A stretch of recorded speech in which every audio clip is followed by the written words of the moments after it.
আজ মঙ্গলবার, ঘড়িতে সকাল এখন 9:30। মেয়ের স্কুলের সময় হয়ে গেছে, আজ পরীক্ষাও আছে। পরীক্ষার সময় সকালবেলা একটু তাড়াতাড়ি ওঠা হয়। রান্নাটা আমি করে নিচ্ছি সকালে খাওয়ার মতো। মেয়ে স্কুলে যাবে পরীক্ষা দিতে, তো একটু ডিমের পোচ, একটু ঘি আর একটু গরম ভাত হলেই কিন্তু ওর হয়ে যায়। সেটাই করে নিচ্ছি, এবার ওকে খাইয়ে নেব। গুড মর্নিং বন্ধুরা, তোমরা সবাই কেমন আছো? আশা করছি ভালোই আছো। আমরাও কিন্তু খুব ভালো আছি। শিক্ষাস লাইফে তোমাদের সবাইকে অনেক অনেক ওয়েলকাম আর অনেক অনেক ভালোবাসা। সকালবেলায় যে মেয়েকে খাওয়াচ্ছি, স্কুলে যাবে, আজ পরীক্ষা।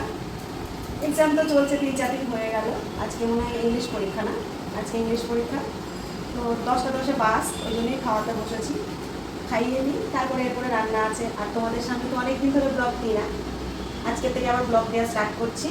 তো ব্লগগুলো তোমরা দেখতে থেকো, কেমন লাগে অবশ্যই জানিও। মেয়েকে খাইয়ে স্কুলে পাঠিয়ে দিয়ে এই দেখো বারান্দাটাতে একটু বসেছি। আর এটা দেখো, এগুলো কিন্তু কামরাঙা। এগুলো আমাদের ঘরের কোণার দিকেই একটা গাছ আছে, সেটা হলো পাশের বাড়ির। কবে কবে গাছটাতে কামরাঙা হয়ে পেকেও গেছে, সেটা খেয়ালই করা হয়নি। ছাদের ওপর থেকে প্রায় দিনই গাছটা দেখি, কিন্তু বোঝাই যায় না গাছটাতে এত ফল হয়ে গেছে, আবার পেকেও গেছে। তো বাড়িতে ছিলাম না, 1 সপ্তাহ পরে বাড়িতে এলাম। ননদের বাড়িতে ছিলাম, সেটা তো তোমাদের আগে বলেছি। তো কামরাঙাগুলো ওরা দিয়ে গেছে, আমার দেখা হয়নি যে খেয়ে ওইগুলো মিষ্টি না কেমন। সকালের দিকে এখনও কিছু খাইনি, চা খাওয়া হয়েছে শুধু। বিছানাটা পরিষ্কার করে নিই, তারপরে খেয়ে তোমাদের অবশ্যই বলবো যে কেমন। 1 সপ্তাহ পর বাড়ি এসেছি, সেটা তো তোমাদের বললাম। তো ঘরের বিছানার চাদর কিন্তু সেরকমই রয়েছে, পাতা হয়নি। এটা আগে করে নিই, তারপরে কিন্তু রান্না করব। তোমরা তো ভালো করেই জানো যে আমি সাদা বেড কভার কতটা পছন্দ করি। আজও কিন্তু একটা সাদা বেড কভারই নিয়ে নিয়েছি। বেড কভারটা পেতে তারপরে ঘরটা পরিষ্কার করে তারপরে কিন্তু দুপুরের রান্না করব। সেরকম ঝামেলার কিছু রান্না করব না, সিম্পল রান্নাই করব। তো কি কি রান্না করব সেটাও তোমাদের দেখাবো। ভিডিওটা পুরোটা দেখতে থেকো আর সঙ্গে থেকো। সকালের দিকটায় কিন্তু এই কাজগুলো না করে নিলে অনেকটা বেলা হয়ে যায়, দুপুরের দিকে আসলে পরে রান্না সেরে আর এগুলো করা হয় না। সেই জন্যই ভাবলাম আগে সকালের দিকেই বেড কভারটা পাল্টে নিই, পাল্টে বেড কভার যেটা উঠবে সেটাও ভিজিয়ে দিই। বেশ অনেক দিনই আমি বাড়িতে নেই, আর অনেক দিন বাড়িতে না থাকলে যেটা হয় ওই একসঙ্গে অনেক কাজের প্রেশার আসে, সেটাই হয়েছে। তো যাই হোক, রান্নাঘরটায় দেখো চলে এসেছি। কাজ করতে করতে ভাত বসিয়ে দিয়েছি, আর কিছু কাজও সেরে নিয়েছি, সেটা তোমাদের দেখানো হয়নি। কি কি কাজ সেরে নিয়েছি সেটা তাহলে দেখাই চলো। এখানে 1 বালতি জামা কাপড় কাচা রয়েছে, এটাও মেলতে যাব ছাদে। বেশ কিছুদিন বাড়িতে নেই, সেই কারণে কিন্তু আমার ছাদের দিকটাই খুব একটা যাওয়া হয়নি। আজ অনেক দিন পরে ছাদে যাচ্ছি, তোমাদেরও দেখাই ছাদে গিয়ে। আমার তো টুকটাক ছাদে ফুল গাছ আছে, সেটা তোমাদের আগেও দেখিয়েছি, তোমরা জানো। খুব বেশি নানান রকমের ফুল নেই, ওই মোটামুটি টুকটাক কাজ চলার মতো ফুল গাছ কিন্তু আছে। অনেক দিন ছাদে না এসে এখন যেন মনটা কেমন লাগছে।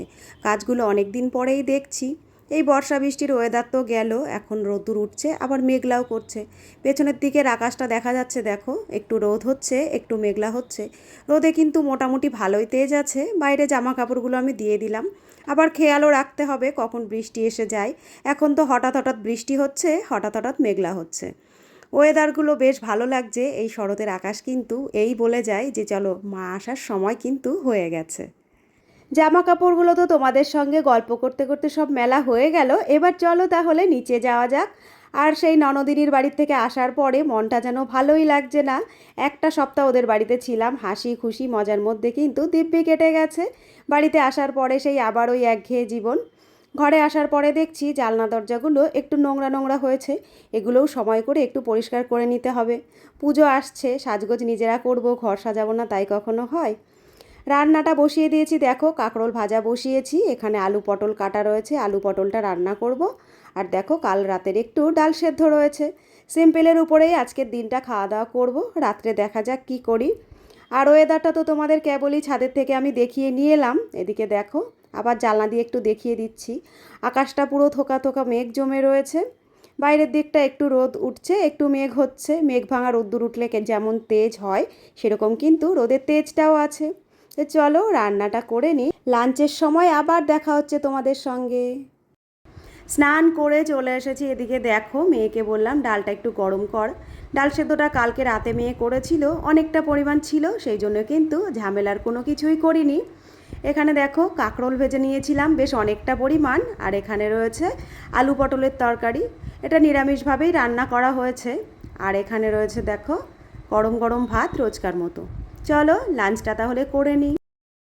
দুপুরে খাওয়া দাওয়ার পরে একটু রেস্ট নিয়ে আমি আর বড় মেয়ে বেরিয়ে পড়েছি দেখো। আর রাস্তায় এসে কিন্তু মনটা ভীষণ ভালো হয়ে গেছে। এখন বাজে ওই 3:30 পৌনে 4টে মতো, একটু আগে আগেই বেরিয়ে পড়েছি। রাস্তার দিকটায় দেখলে পরে এত ভালো লাগছে, দুই পাশে দেখো বাঁশের মাচা করে ওপর দিকে লাইট লাগাবে, সেগুলোই কিন্তু করে নিচ্ছে। পুজো পুজো ভাব এসে গেছে, সমস্ত কাজও চলছে আর জোর কদমে কিন্তু আমাদের শপিংটাও চলছে। আগের দিন এই দোকানটাতে এসেছিলাম, সেই ভিডিওটাও কিন্তু তোমাদের সামনে তুলে ধরেছিলাম। আজ ওই দোকানে চলে এসেছি। শাড়ি যেগুলো আমি কিনেছিলাম তার মধ্যে থেকে একটা শাড়ি আমি চেঞ্জ করাতে চলে এসেছি, সেইটাই চেঞ্জ করব। তো ভেতরে আসার পরে এত বড় আয়না একটা দেখে লোভ সামলাতে পারলাম না, দাঁড়িয়ে এখানেও কিন্তু একটু ভিডিও করে নিলাম আর দুটো ফটোও কিন্তু আমি তুলে নিয়েছিলাম। ভেতরে এসে একটু বসে আছি, এখন দুপুরবেলায় হাতে বেশ খানিকটা সময় নিয়ে এসেছি, তো ভাবলাম একটু সময় নিয়েই শাড়িটা নেওয়া যাক। এদিকে মেয়ে বসে রয়েছে আর এদিকে বাইরের দিকটাও তোমাদের দেখিয়ে দিচ্ছি দেখো। বৃষ্টি বর্ষা চলছে, রাস্তার হাল কিন্তু বেহাল একদম। শাড়ির দোকান থেকে শাড়িটা কিনে নিয়ে চলে এসেছি শপিং মলে। এখান থেকেও টুকটাক আর একটু কেনাকাটা করব। মেয়েদের কেনাকাটা এখনও কমপ্লিট হয়নি, রোজই আসা পড়ছে। আমি আর বড়জন এসেছি, এখান থেকে টুকটাক একটু দেখে নিলাম। আর এদিকে দেখো একটা কুর্তি আমি ট্রাই করছি, কুর্তিটা কেমন লাগছে তোমরা কিন্তু অবশ্যই জানিও। দুটো তিনটে কুর্তি ট্রাই করেছি, একটাই তোমাদের দেখালাম। তো ওখান থেকে কেনাকাটা করে দেখো আর এক জায়গায় চলে এসেছি, এখানে আমরা একটু চা খেয়ে নেব। চা খেয়ে কিন্তু তারপর বাড়ি যাব। কেনাকাটা করতে করতে প্রায় সন্ধ্যা সন্ধ্যা ভাব হয়ে গেছে। আর এদিকে আমরা একটু চা খেতে চলে এসেছি। চাটা হয়তো বাড়ি গিয়েই খেতাম, তো এত পরিমাণ শরীরটা অসুস্থ বোধ করছিলাম। দুপুরের দিকে বেশি রেস্ট নেওয়া হয়েছিল না, তাড়াতাড়ি বেরিয়ে গেছিলাম। প্রচণ্ড পরিমাণ মাথায় পেন শুরু হয়ে গেছিলো, তো সেই জন্যই ভাবলাম কোনো রকম স্ন্যাক্স বা বিস্কুট না নিয়ে শুধু একটু প্লেন চাই খেয়ে নিই। তো সেই জন্যই দেখো শুধু চাটাই নিয়ে নিয়েছিলাম। এই জন্যই আমি তোমাদের সবটা বলতে পারছি, যেহেতু আমি ভয়েস ওভারটা পরে দিচ্ছি। তো চাটা তাহলে খাই, চাটা এনজয় করে চলো আবার কোথায় কোথায় যাই সেটা সবটা নিয়েই সঙ্গে থাকবো। আমরা বেরিয়ে পড়েছি মল থেকে, ওপার থেকে এলাম, এবার এপারে যাব। চা খেলাম। এবার ব্লাউজ পিসের দোকানে যাব, ব্লাউজ পিস নেব, কাটাবো, তারপর বাড়ি যাব। চলো। ওপার থেকে চলে এসেছি, এসে কিন্তু এপারে একটা দোকানে ঢুকে পড়েছি। আর এইখান থেকেই আমি সব রকম ওড়না, ব্লাউজ পিস এগুলো কিনি। আজও চলে এসেছি, আর আসার পরে ব্লাউজ পিসটা নেব বলেছি যেরকম উনি বার করছেন, সেই সময় কিন্তু একটা লাল রঙের চুড়িদারের পিস আমি এখানে দেখে নিলাম। বেশ ভালো লাগছে দেখতে। যেহেতু অনেকগুলো আমি কুর্তি নিয়ে নিয়েছি, সেই জন্য কিন্তু আর ওটা নেওয়া হলো না। এদিকে ব্ল্যাক কালারের একটা ব্লাউজ পিস নেব, সেটাই দেখে নিচ্ছি। তো ওই দাদার দোকানে আর আমার পছন্দ হয়নি, পাশেই দেখো আর এক দাদার দোকান থেকে ব্ল্যাক কালারের একটা নেটের মধ্যে পিস নিয়ে নিলাম। কতটুকু পরিমাণ কি লাগে ওনাদের বলে দিলেই কিন্তু ওনারা দিয়ে দিতে পারে। তো এখান থেকে ব্লাউজ পিসটা নিয়ে ভাবছি মেয়ের জন্য একটু খাবার নিয়ে নেব। ছোটো জনকে যেহেতু বাড়িতে রেখে এসেছি, কিছু একটা তো নিয়ে যেতেই হবে বলো। বাজারের সমস্ত কাজটা আমার হয়ে গেছে, ব্লাউজ পিসটাও নেওয়া হয়ে গেছে। এবার মেয়েদের জন্য একটু খাবার নিয়ে নিচ্ছি। আর এই দোকানটার থেকে নিচ্ছি, এটা রেলগেটের পাশেই বহু পুরনো একটা দোকান। এখান থেকে একটু চাউমিন নিয়ে নিলাম মেয়েদের জন্য টিফিন। তো চলো, সারাটা দিনের প্রচুর ধকল গেল, কি করলাম সবটাই তোমাদের দেখালাম। এবার বাড়ির দিকে যাই, গিয়ে কিন্তু তোমাদের সঙ্গে আবার কথা হচ্ছে। বাড়িতে চলে এসেছি, এসেই যে চাউমিনটা ঢালা হয়ে গেছে, মেয়েরা খেতেও বসে গেছে, আমিও বসে গেছি ওদের সঙ্গে। আমিও আজ ভাবছি একটু চাউমিন খাবো। তো বন্ধুরা, বাজারে গেছিলাম, কি করলাম সেটা তো তোমাদের দেখালাম। আর মেয়ের জন্য একটু খাবার এনেছিলাম, সেটুকুও দিয়ে দিয়েছি। ও খাচ্ছে। সারাটা দিনের ব্লগ তোমাদের কাছে শেয়ার করলাম। আমার ব্লগগুলো তোমাদের কেমন লাগছে অবশ্যই জানিও। ভালো লাগলে একটা লাইক, একটা কমেন্ট, একটা শেয়ার করে দিও। মধ্যে কিছুদিন তো আমি ব্লগগুলো দিতে পারিনি, আজকের থেকে আবার নতুন করে সমস্ত ব্লগগুলো তোমাদের সামনে রোজই আসবে। পাশে থেকেও এভাবেই আর এভাবেই কিন্তু আমাকে সাপোর্ট করো। আজকের ব্লগটা তাহলে আর খুব বেশি বড় করব না, আজকের ব্লগটা এইটুকুই। আবার খুব তাড়াতাড়ি তোমাদের সঙ্গে দেখা হচ্ছে আরেকটি নতুন ব্লগের সঙ্গে। আজকের মতো তাহলে আসছি, টাটা।